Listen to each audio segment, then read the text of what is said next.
कहते हैं दिल्ली वालों के दिल में बसती है दिल्ली, और उसी दिल्ली में आने वाले 5 फरवरी को चुनाव होने हैं, विधानसभा चुनाव, और 8 फरवरी को आएंगे नतीजे। तो क्या दिल्ली वाले अपना जनादेश फिर से उसी पार्टी पर जताएंगे, भरोसा जताएंगे, जो कि है आम आदमी पार्टी, या भाजपा को सत्ता में लाएंगे, या फिर तीसरी पार्टी जो कि इंडी गठबंधन से अपना गठबंधन तोड़कर चुनाव लड़ रही है, वो है कांग्रेस। तो त्रिकोणी मुकाबला देखा जा रहा है, और यह कहना बहुत मुश्किल है कि कौन इस बार दिल्ली वासियों के दिल में राज करेगा।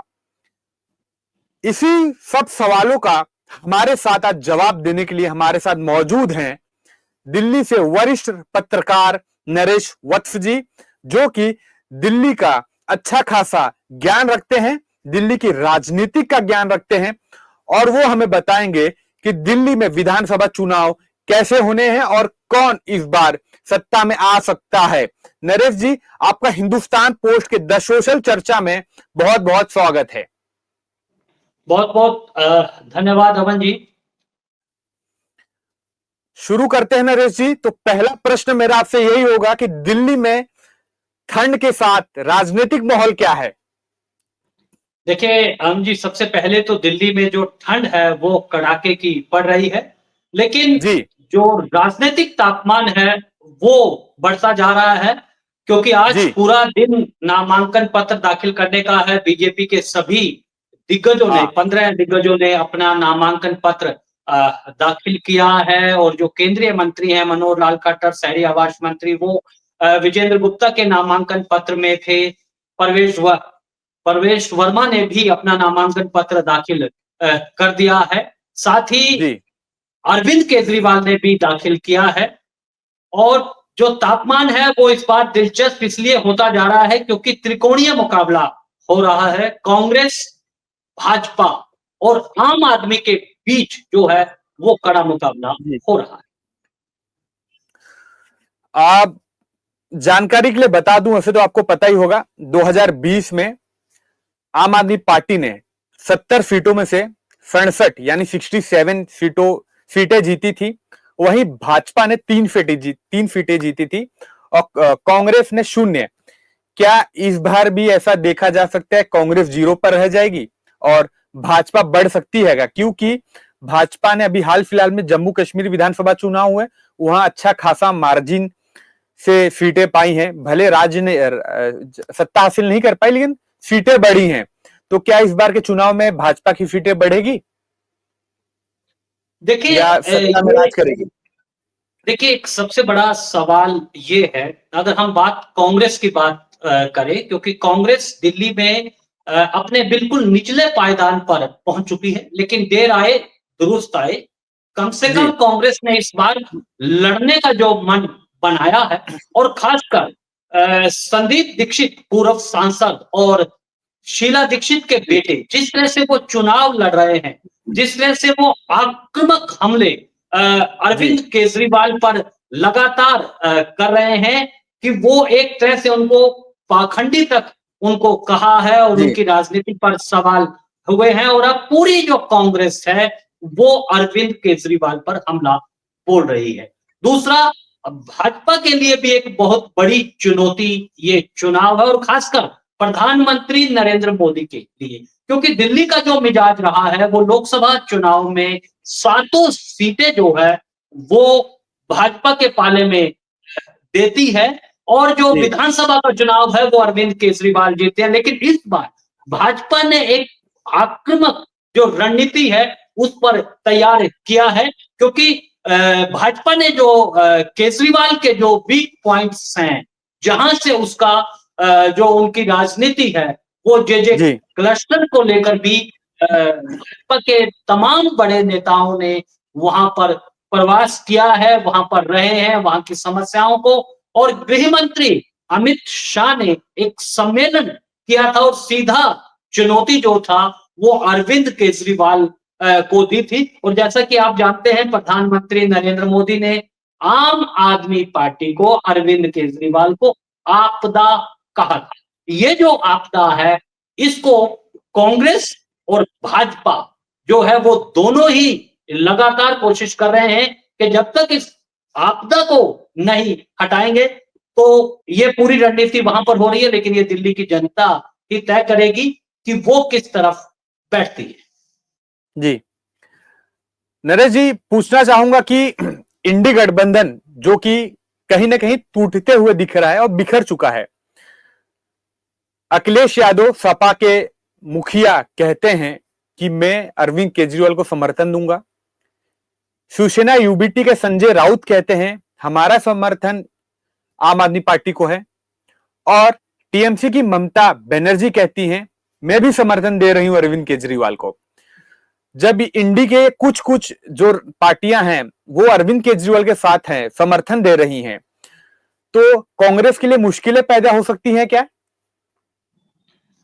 देखिए अमन, जो सबसे बड़ा सवाल है इंडी गठबंधन का, इंडी गठबंधन का अब कोई अस्तित्व बचा नहीं है, क्योंकि कांग्रेस की तरफ से एक स्पष्ट बात ये कही गई है कि ये जो गठबंधन था ये जी, लोकसभा चुनाव तक था। लेकिन जहां तक आपने अरविंद केजरीवाल को समर्थन देने की बात कही है, देखिए राजनीति में जो ग्राउंड रियलिटीज है उसमें, क्योंकि अरविंद केजरीवाल का जो दबदबा है वो दिल्ली में ही है, कांग्रेस का यहां पर कोई भी जनाधार नहीं बचा है। तो ऐसे में समाजवाद, और दूसरा आपको यह भी देखना होगा कि जो समाजवादी पार्टी के सुप्रीमो हैं अखिलेश यादव, वो एक तीर से दो निशाने साध रहे हैं, क्योंकि उत्तर प्रदेश में आम आदमी पार्टी का कोई जनाधार नहीं है। ऐसे में उसके लिए ये बहुत आसान है, तो वो आम आदमी पार्टी को दे रहे हैं। इसी तरह से ममता बनर्जी जो है वो भी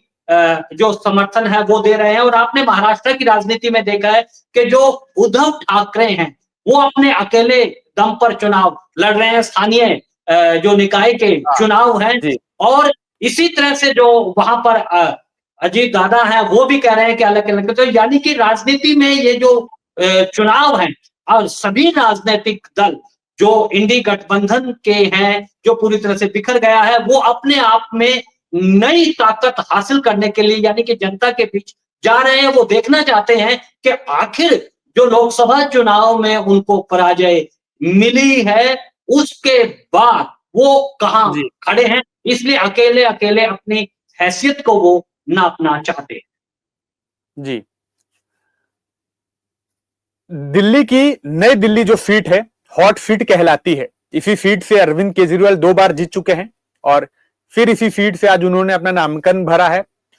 क्या वो हैट्रिक लगा पाएंगे या नहीं, क्योंकि वो हाल फिलहाल में जेल से भी जाकर आए हैं। उन पे कई सारे आरोप लगाए गए, मनी लॉन्ड्रिंग का केस हो, जिस आवास में मुख्यमंत्री आवास में वो रहते थे उसे शाही महल में भाजपा ने आरोप लगाया। कांग्रेस ने भी एक वीडियो जारी करके आरोप लगाया था कि इतने इतने करोड़ दिल्ली वालों का पैसा ही अपने आवास पर खर्च कर रहे हैं। तो क्या दिल्ली की जनता उन्हें फिर एक बार चुनेगी मुख्यमंत्री के लिए, या नई दिल्ली के सीट के जो विधानसभा के लोग होंगे वो अरविंद केजरीवाल को जिताएंगे, या भाजपा के जो उम्मीदवार हैं प्रवेश वर्मा और उसी सीट से कांग्रेस के उम्मीदवार हैं संदीप दीक्षित, उन दोनों में से कौन मार सकता है अगर केजरीवाल हारते हैं बाजी तो? देखिए अमन, सबसे बड़ी है कि केजरीवाल इस समय अपने राजनीतिक जीवन की सबसे बड़ी अग्नि परीक्षा से वो गुजर रहे हैं। जो छवि हाँ, केजरीवाल ने घड़ी थी एक आम आदमी पार्टी की, उस छवि को पूरी तरह से आघात लगा है उसकी शीर्ष महल की राजनीति से। दिल्ली वालों को और ये पूरे देश को मालूम है कि किस तरह से जी, अरविंद केजरीवाल ने एक आम आदमी बनकर और वैगनार में चलकर इस बात का दावा किया था कि वो एक आम आदमी की तरह राजनीति में है। लेकिन अब जैसे जैसे वो सत्ता में हो रहे हैं वो भी एक राजनीति के जो हैं वो एक ऐसे खिलाड़ी बन गए हैं जो न केवल भाजपा के लिए चुनौती बन गए हैं, बल्कि कांग्रेस को तो उसने दिल्ली से पूरी तरह से जो है उसका बिस्तरा जो है वो बांध दिया है। तो ये चुनाव में अरविंद केजरीवाल पूरी जी, तरह से फंस गए हैं। जहां तक आपने सवाल किया है नई दिल्ली विधानसभा सीट का, चुनौती बड़ी है, क्योंकि आपने देखा कि अब जो एक राजनीति है वो लगातार इस सीधे पड़ रही है कि जो आप ये देखिएगा जी, कि जो माइक्रो मैनेजमेंट है सभी राजनीतिक दलों का, जो फर्जी वोटरों को लेकर, अभी नई दिल्ली में ही परवेश वर्मा ने ये बात कही है कि जिस तरह से अरविंद केजरीवाल एक तुष्टीकरण की राजनीति कर रहे हैं, मंदिरों में वो जाकर किसके कितने वोट बने वो जान रहे हैं, जबकि वो मस्जिदों पर सवाल नहीं उठा रहे हैं। यानी कि जो मुस्लिम वोट है वो कांग्रेस और आम आदमी पार्टी की पूरी तरह से उस पर नजर है। यही एक ऐसा फैक्टर होगा कि जो मुस्लिम वोट है वो, क्योंकि राष्ट्रीय स्तर पर आपने देखा है कि जो मुसलमान है वो कांग्रेस के प्रति जो है वो सॉफ्ट हो रहा है, उसकी तरफ रुझान बढ़ रहा है। लेकिन दिल्ली जी। में जिस तरह से राहुल गांधी ने भी अरविंद केजरीवाल पर हमला बोला है, तो यानी कि अभी स्थिति वहां पर साफ नहीं है। तो अरविंद केजरीवाल को एक तरफ कांग्रेस से, जो कि उसका सहयोगी था लोकसभा चुनाव में, मिलकर चुनाव लड़े थे, उसके साथ जी। लड़ना है, और दूसरा भाजपा की जो इस बार जो रणनीति है उसने जो एक तरह से बिसात बिछाई है, अपने सभी वरिष्ठ जो नेता हैं उनको चुनाव मैदान में उसने उतार दिया है। वो पुराने सांसद, चाहे वो परवेश वर्मा है, हाँ। रमेश विधुड़ी है, तमाम बड़े नेताओं को उसने चुनाव मैदान में ला दिया। चुनाव मैदान में तो नेताएं उतरे ही हैं, अपनी अपनी पार्टी के लिए प्रचार कर रहे हैं, जोर शोर से प्रचार कर रहे हैं। एक तरफ देखें तो हमारे केंद्रीय गृह मंत्री अमित शाह भी कुछ दिन पहले एक सभा ली थी। उन्होंने कहा था कि जितनी भी झुग्गी झोपड़पट्टियां हैं उनको पक्के मकान मिलेंगे। तो उस पर अरविंद केजरीवाल ने एक तंज कसा था, अगर भाजपा जितनी भी झुग्गी झोपड़पट्टियां उन्हें पक्का मकान देती है तो मैं चुनाव नहीं लड़ूंगा, मैं भाजपा का प्रचार करूंगा। और एक तरफ अरविंद केजरीवाल महिला सम्मान योजना, ऐसे अनेक सारी कई योजनाएं बोल रहे हैं जो कि सोशल मीडिया पर चर्चा चल रही है कि मुफ्त की रेवड़ियां हैं। और वहीं कांग्रेस 8,500 हर महीना युवाओं को देने का बात कर रही है। तो क्या दिल्ली वाले इस बार मुफ्त की रेवड़ियां में फंसेंगे या अपना खुला जनादेश मतदान दिन के दिन बैलेट मशीन में कैद करेंगे? देखिए, ये अभी एक सच्चाई है, ये एक हकीकत है कि जो मौजूदा राजनीति है उसमें जिस तरह के जो मुफ्त रेवड़ियां कहिए या उसको सामाजिक जो है वो न्याय की बात जिस तरह से राजनीति कर रहे हैं वो एक हकीकत बन गई है। लेकिन अरविंद केजरीवाल ने जिस राजनीति को जन्म दिया है, मुफ्त की रोटी, उसको तोड़ पाना वो कांग्रेस के लिए भी और भाजपा के लिए भी मुश्किल है। तो ऐसे में जो रणनीति बनाई है भाजपा ने कि वो भी मुफ्त की तरफ जाएगी, क्योंकि उसका विकल्प नहीं है। जो घोषणा पत्र भाजपा की तरफ से आ रहा है उसमें जो केजरीवाल का जो बिजली मुफ्त की बात जो कही रही है उसमें 300 यूनिट तक भाजपा भी उसको दे रही, मुफ्त देने की बात कर सकती है। यानी कि उसकी कोई भी राजनीतिक दल इस समय जोखिम नहीं लेना चाहता है। और जिस तरह के अरविंद केजरीवाल हर बात पर जो वो भाजपा को घेरने की कोशिश लगातार करते हैं, चाहे जिस तरह से केंद्रीय गृह मंत्री अमित शाह ने जो झुग्गी झोपड़ी का एक सम्मेलन किया था उनको लेकर, उसके बाद तुरंत उन्होंने उस पर एक हमला किया कि ये जो पूरी तरह से भाजपा को भी सवालों के घेरे में खड़ा था। तो यानी कि ये जो पूरी राजनीति है अरविंद केजरीवाल के इर्द गिर्द ही इस समय घूम रही है। लेकिन इस बार उसको बहुत बड़ी चुनौती ये भी लग रही है, क्योंकि जो मनी लॉन्ड्रिंग मामले में भी अब एक बार फिर अनुमति मिल गई है। अगर केजरीवाल चुनाव जीतते भी हैं, क्या वो मुख्यमंत्री बन पाएंगे? दिल्ली में एक नैरेटिव लगातार घर करता जा रहा है कि जब से अरविंद केजरीवाल आए हैं, दिल्ली का जो पूरा जो समय है वो लड़ाई में बीता है, क्योंकि कोई भी एक ऐसा काम नहीं है, चाहे वो आयुष्मान भारत, जहां जो आयुष्मान कार्ड है वो भी यहाँ पर लागू नहीं हुआ है। यानी कि वो सीधा संघर्ष का रास्ता अपनाते हैं, जिसका नुकसान दिल्ली वालों को हुआ है, और उसी का जो एक वोटों पर क्या असर होगा ये देखने वाली बात है। सर केजरीवाल कहते हैं कि मैंने यमुना साफ करवाई, दिल्ली में प्रदूषण कम हो रहे हैं, पर हम यहाँ मुंबई में बैठकर देखते हैं, जब हम खबरें पढ़ते हैं तो सुनने में आता है कि आईक्यू जो एयर क्वालिटी इंडेक्स लेवल होता है वो दिन पे दिन बढ़ता जा रहा है, दिल्ली वासी बीमार हो रहे हैं, तो क्या केजरीवाल ने यमुना जी को भी धोखा दिया है? पूरी तरह से यमुना साफ नहीं हुई और दिल्ली वासियों को भी धोखा दिया है, क्योंकि एयर क्वालिटी इंडेक्स जो कहता है कि दिल्ली में जो हवा प्रदूषण है वो दिन पर दिन बढ़ता जा रहा है, तो उससे कहीं ना कहीं लोग परेशान हैं। देखिए, ये एक ऐसा सवाल है कि जो दिल्ली की हकीकत वो बिल्कुल अलग है। जो अरविंद केजरीवाल जो एक गुलाबी तस्वीर दिल्ली की पेश करते हैं, वो बिल्कुल विपरीत है। यमुना साफ नहीं हुई है और इसको लेकर वो अपने बचाव की मुद्रा में बार-बार दिखाई दे रहे हैं। उनके वो तमाम जो सोशल मीडिया पर वीडियो चल रहे हैं कि किस तरह से उन्होंने दावा किया था, लेकिन यमुना साफ नहीं हुई। यमुना की जो गंदगी है वो लगातार बढ़ती जा रही है। हालांकि अभी जो एनजीटी है, ग्रीन ट्रिब्यूनल, उसने भी एक तरह से एक जो रिपोर्ट है वो पेश की है कि किस तरह से सोनीपत में जो इंडस्ट्रियल यूनिट्स हैं वो जो अपना औद्योगिक कचरा है वो यमुना में डाल रहे हैं और दिल्ली में भी ये लगातार हो रही है। इन सवालों का जवाब भी अरविंद केजरीवाल को देना हो रहा है। दूसरा, जिस तरह से उन्होंने महिलाओं को डीटीसी में मुफ्त दिया है, बसें नहीं आ पा रही हैं और पूरी तरह से जो यातायात व्यवस्था है वो दिख रही है। और अमन, एक चर्चा दिल्ली वालों में भी है, क्योंकि जो शीला दीक्षित का जो शासनकाल रहा था और जिस समय दिल्ली में जो विकास हुआ था, लोग उस समय को भी याद कर रहे हैं। यानी कि अरविंद केजरीवाल के बारे में ये कहा जा रहा है, वो कहते तो बहुत हैं और वो आरोप कर ही अपनी राजनीति को आगे बढ़ाना चाहते हैं। कुछ नया काम दिल्ली में नहीं हुआ है। नहीं हो रहा है। अच्छा, केजरीवाल और मनीष सिसोदिया काफी अच्छे मित्र हैं और ऐसा कहना गलत नहीं होगा, दोनों मित्र साथ में ही जेल जाकर आ चुके हैं, चक्की पीस कर आ चुके हैं। फिर से एक बार उन पर मनी लॉन्ड्रिंग का जो केस चल रहा है उस पे वापस जांच बैठेगी। केंद्रीय गृह मंत्रालय ने आदेश दे दिया है। तो इससे आम आदमी पार्टी को कितना नुकसान होगा? क्या आम आदमी पार्टी खत्म हो जाएगी जमीनी स्तर से भी?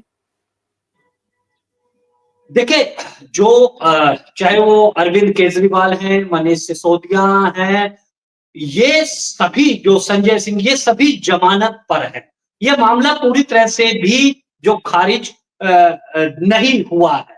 ये मामला लगातार चलता रहेगा और जिस तरह से ईडी ने जो मनी लॉन्ड्रिंग पर जो परमिशन दी है, उससे अरविंद केजरीवाल की जो मुश्किलें हैं वो बढ़ेगी। जो आपने सवाल किया है कि क्या आम आदमी पार्टी का इन नेताओं के जेल में जाने से या इन पर शराब हाँ, नीति के मामले में जो मामला चलने से हाँ, पार्टी का कोई जनाधार बढ़ेगा? देखिए, ये अब ये जो चुनाव है विधानसभा का, ये चुनाव ये ही तय करेगा, क्योंकि कानूनी शिकंजे में तो अरविंद केजरीवाल पूरी तरह से फंस चुके हैं और वो ये बात कहा भी था जब उनको जमानत मिली थी। अरविंद केजरीवाल ने ये कहा था कि मैं मुख्यमंत्री की कुर्सी पर तभी बैठूंगा जब हाँ, मुझे दिल्ली की जो जनता है वो चुनाव जिता वो करे। चुन यानी कर कि देगी। जो हाँ, सहानुभूति का कार्ड खेलने में अरविंद केजरीवाल लगातार कोशिश कर रहे हैं, लेकिन कानून तो कानून के ढंग से चलता है, वो साक्ष्य और तथ्यों के आधार पर चलता है। उससे अरविंद जी। केजरीवाल को राहत मिलने वाली नहीं। सोशल मीडिया पे एक चर्चा चल रही है स्मृति ईरानी और नूपुर शर्मा को लेकर। क्या भाजपा नूपुर शर्मा और स्मृति ईरानी को दिल्ली विधानसभा चुनाव में उतारने की प्लानिंग कर रही है? टिकट देगी?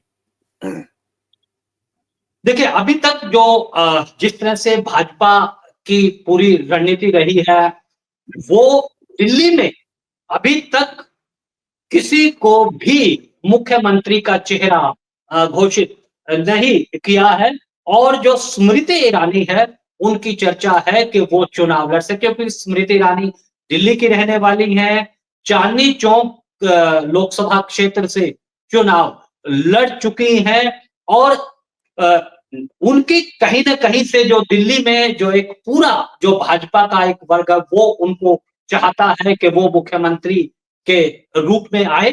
और जहां तक नुपुर शर्मा की आपने बात कही है, देखिए, नुपुर शर्मा एक हिंदुत्व का बड़ा चेहरा बन चुकी है और जिस तरह से परवेश वर्मा ने जो अभी पीछे कहा है कि वो मुस्लिम मस्जिद, जो मुसलमानों की मस्जिदों में जाकर फर्जी वोटों के बारे में नहीं जानकारी इकट्ठा करती है।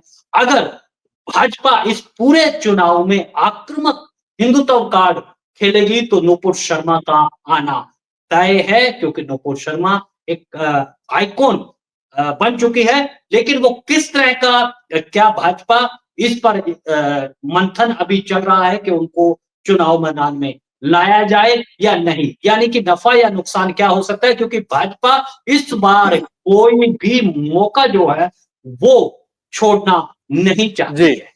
जी।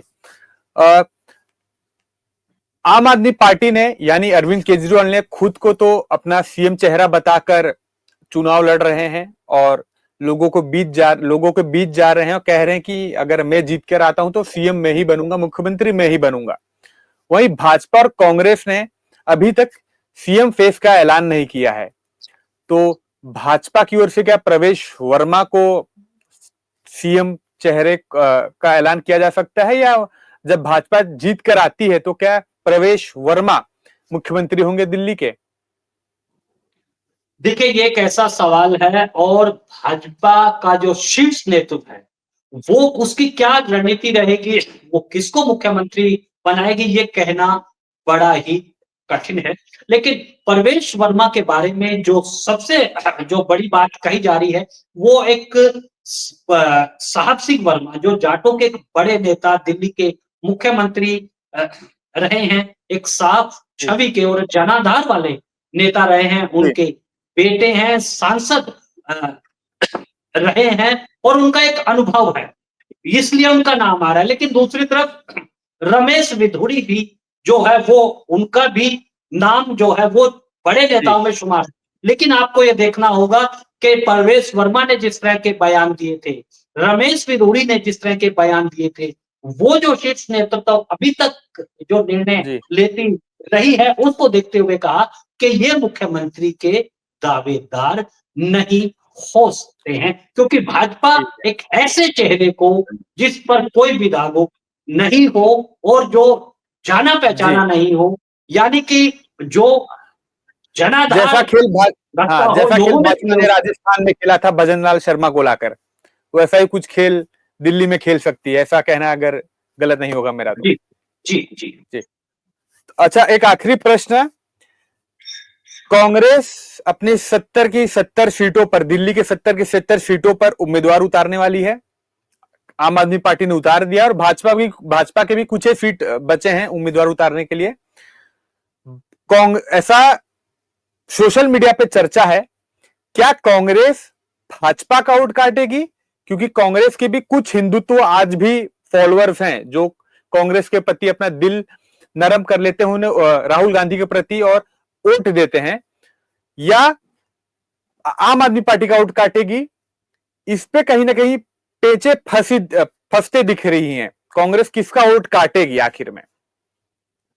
देखिए, अमन, सोशल मीडिया पर और एक आम लोगों में की धारणा ये है कि कांग्रेस जितनी मजबूत होगी, उतनी ही भाजपा के जीतने के जो आसार हैं दिल्ली में बढ़ जाएंगे। लेकिन ठीक है। सवाल यही खड़ा नहीं होता, सवाल इससे आगे का भी है।